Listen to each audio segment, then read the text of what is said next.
teman-teman, bagaimana kabar kalian hari ini? Pasti baik kan? Pertama-tama salam sejahtera bagi kita semua. Di tengah merebaknya COVID-19 ini, saya percaya kita semua ada dalam lindungannya. Amin. Teman-teman, jadi tujuan saya membuat video ini adalah untuk menerangkan review jurnal secara singkat mengenai materi scale up sediaan liquid, khususnya emulsi, yang mana untuk memenuhi tugas mata kuliah scale up yang diampu oleh Ibu dosen Dina Christine Ayuning Putri, MSc APT. Perkenalkan, saya sendiri adalah Stefani Selina Kurniayu, mahasiswi PSPPA Universitas Sanadar Dharma Angkatan 40 dengan NIM 198115143. Saya berharap video ini berguna bagi kita semua untuk mengetahui tentang scale up sediaan liquid. Selamat menyaksikan.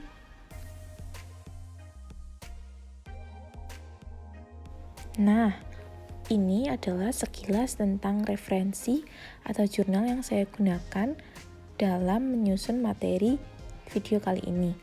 Jadi jurnalnya saya ambil dari web ResearchGate, yang mana merupakan jurnal Attents of Health volume 2 issue 1 yang dipublish tahun 2018 dengan judul Scale Up of a Low Energy Process for the Production of Oil and Water Emulsion, yang ditulis oleh Sarah Raposo, Manuela Urbano, dan juga Helena Ribeiro.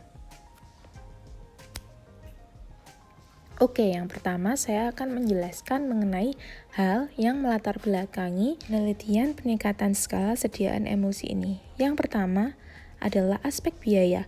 Jadi, akhir-akhir ini biaya produksi sediaan farmasi itu sangatlah tinggi, apalagi untuk sediaan farmasi yang menggunakan metode blockbuster seperti bioteknologi. Wow, itu menggunakan biaya produksi yang sangat tinggi, makanya industri farmasi berlomba-lomba mencari hal untuk menurunkan biaya produksi, seperti perubahan metode. Maka dari itu, penelitian ini juga dilatar belakangi oleh perubahan metode, yaitu dengan pemanfaatan metode pembuatan emulsi menggunakan proses dingin, yang mana untuk menghemat biaya produksi. Dan aspek yang ketiga yang melatar belakangi penelitian ini juga tidak kalah penting, yaitu aspek peningkatan skala atau scale up. Jadi penelitian ini juga ingin mengetahui pengaruh peningkatan skala dalam proses produksi.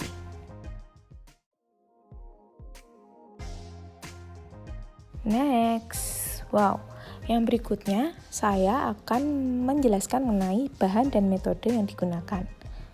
Yang pertama, bahan yang digunakan dalam penelitian ini ada ekstoxy-D-glycol dengan merek Transcutol CG.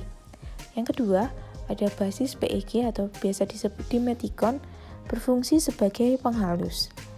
Yang ketiga, ada PEG 20 gliseril laurat yang berfungsi sebagai surfaktan non-ionik dalam fase minyak emulsi ini. Yang keempat, ada 2-metil 2,4 pentanediol yang berfungsi sebagai substansi penjaga kelembapan dan solvent yang memiliki efek antimikroba. Yang kelima, ada kaprik atau trigliserida kaprilat yang berfungsi sebagai zat pendispersi. Kemudian ada setrimide BP yang berfungsi sebagai bahan aktif untuk indikasi kelainan kulit atau antiseptik. Kemudian ada hidroksipropil metilselulosa atau HPMC berfungsi sebagai penjaga kestabilan emulsi terhadap oksidasi dengan cara meningkatkan fase kontinu dan adsorpsi ke permukaan dopat minyak. Kemudian alkil benzoat C12 15. Kemudian ada BVMMA atau methylphenyl ether, itu berfungsi sebagai stabilizer atau suspending agent juga. Kemudian ada isopropyl myristate. Dan yang terakhir ada air murni hasil proses osmosis balik untuk fase airnya.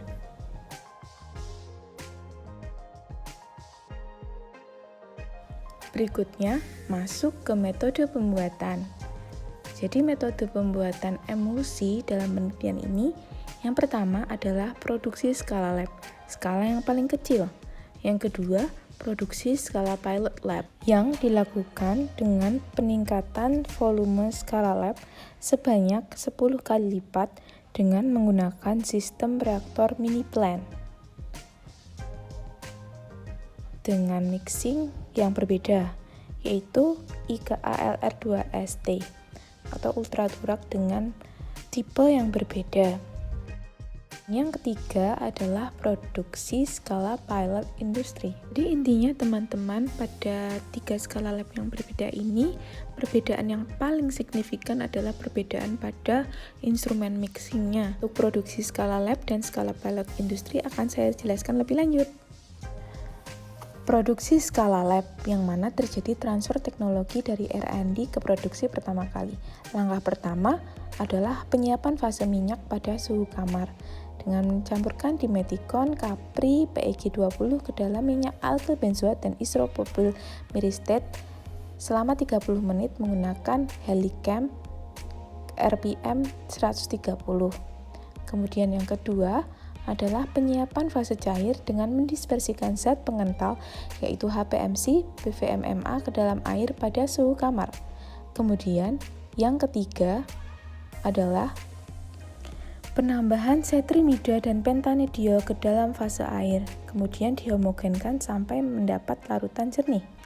Kemudian yang keempat adalah proses emulsifikasi di mana mencampurkan fase minyak ke dalam fase air dengan menggunakan ultraturak yang berbeda tipe. Selanjutnya, saya akan menjelaskan mengenai produksi skala pilot industri.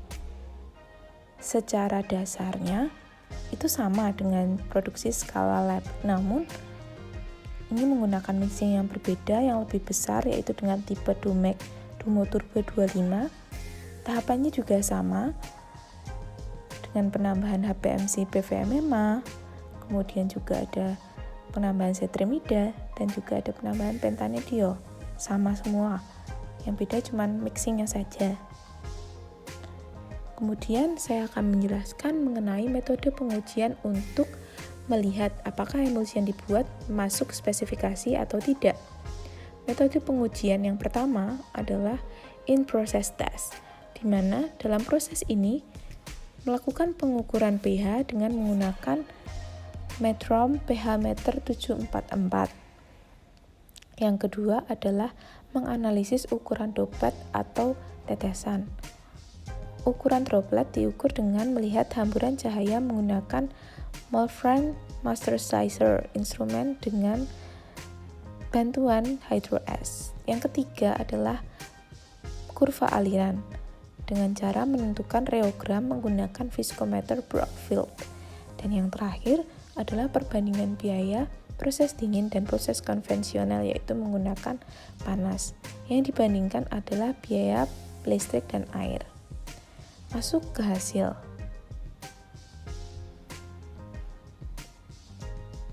Jadi, hasil in-process test bisa teman-teman lihat dalam tabel 1 di depan.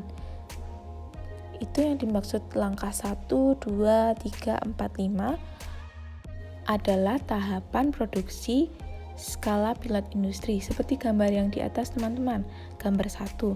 Jadi bisa dilihat dari tabel bahwa setiap step itu mengalami perubahan pH. Padahal pH dalam produksi sediaan farmasi merupakan parameter kritis karena untuk mencegah ketidakstabilan obat. Makanya dalam tahapan terakhir ditambahkan NaOH sebagai penjaga kestabilan pH. Berikutnya apa nih ya? Jeng-jeng. Adalah hasil analisis ukuran droplet. Gambar di depan merupakan kurva distribusi ukuran droplet atau tetesan dari 3 skala yang berbeda. Kurva merah adalah skala lab, kurva hijau adalah produksi skala pilot lab, Dan yang kurva biru adalah produksi skala pilot industri. Untuk kurva biru sendiri memiliki tinggi kurva yang paling tinggi dan hanya pada satu tempat saja. Namun, untuk kurva yang warna hijau dan merah memiliki distribusi ukuran droplet di dua tempat yang berbeda. Hal ini menunjukkan bahwa ukuran tetesan pada produksi skala lab dan skala pilot lab memiliki populasi bimodal. Namun, untuk kurva yang biru atau kurva produksi skala pilot industri memiliki populasi monomodal, yang mana memiliki ukuran tetesan yang semakin kecil pula.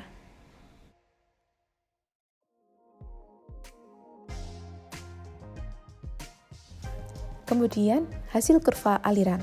Gambar ketiga itu menunjukkan kurva aliran dari 3 skala produksi yang berbeda. 3 skala produksi yang berbeda ini memiliki shear rate yang berbeda-beda pula. Gambar 3 ini menunjukkan bahwa viskositas semakin menurun bersamaan dengan peningkatan shear rate atau kecepatan pencampuran. Kemudian,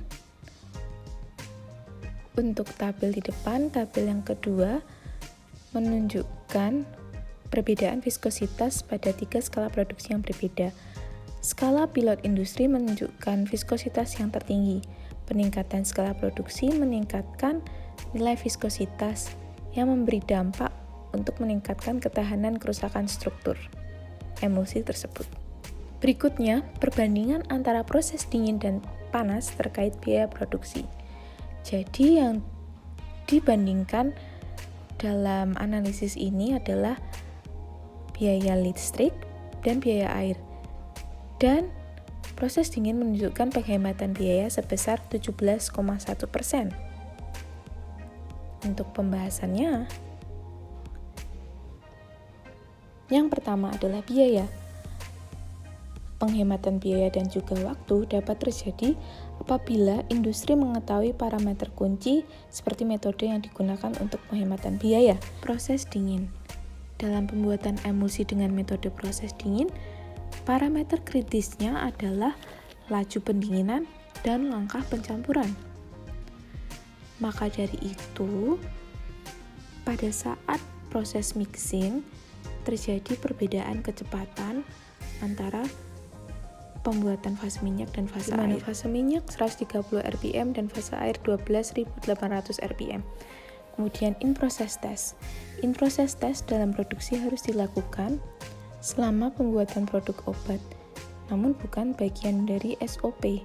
Kenapa ini harus dilakukan? Seperti yang sudah saya bilang tadi, bahwa pH adalah parameter kritis untuk menentukan stabilitas obat. Berikutnya adalah pembahasan ukuran droplet. Ukuran droplet atau tetesan emulsi menurun secara signifikan ketika skala produksi ditingkatkan, seperti hasil yang tadi sudah saya jelaskan teman-teman. Itu produksi skala pilot industri menghasilkan emulsi dengan populasi monomodal yang lebih stabil. Kemudian pembahasan untuk kurva aliran. Nilai viskositas yang baik ditunjukkan pada produksi skala pilot industri, sehingga emulsi yang dihasilkan juga lebih terstruktur. Mengapa ya hal ini dapat terjadi? Ini dia jawabannya. Alasannya adalah yang pertama, instrumen mixing yang berbeda. Pada skala lab menggunakan stator rotor. Pada skala pilot lab menggunakan anchor steerer. Skala pilot industri menggunakan turbin stator. Kemudian instrumen memiliki ketidaksamaan geometri. Solusinya adalah dapat dianggap serupa jika memiliki nilai numerik yang sama. Jadi nanti dihitung dulu teman-teman. Nah, yang terakhir adalah apa ayo? Benar sekali, adalah kesimpulan. Yang pertama, kesimpulan pada penelitian ini adalah peningkatan skala menyebabkan perubahan yang signifikan pada profil reologi dan distribusi ukuran droplet pada skala pilot industri karena perbedaan peralatan. Yang kedua, prosedur peningkatan skala harus memperhatikan transfer teknologi untuk memastikan kualitas, efektivitas biaya, dan juga kesiapan pasar. Yang ketiga, risiko yang terkait dengan proses ini adalah minor, dan metode proses dingin menyebabkan penghematan biaya sebesar 17%. Jadi begitulah review singkat jurnal materi skill up sediaan liquid yang bisa saya sampaikan teman-teman. Terima kasih untuk perhatiannya dan juga saya mengucapkan terima kasih banyak untuk dukungan budinya. Terima kasih banyak.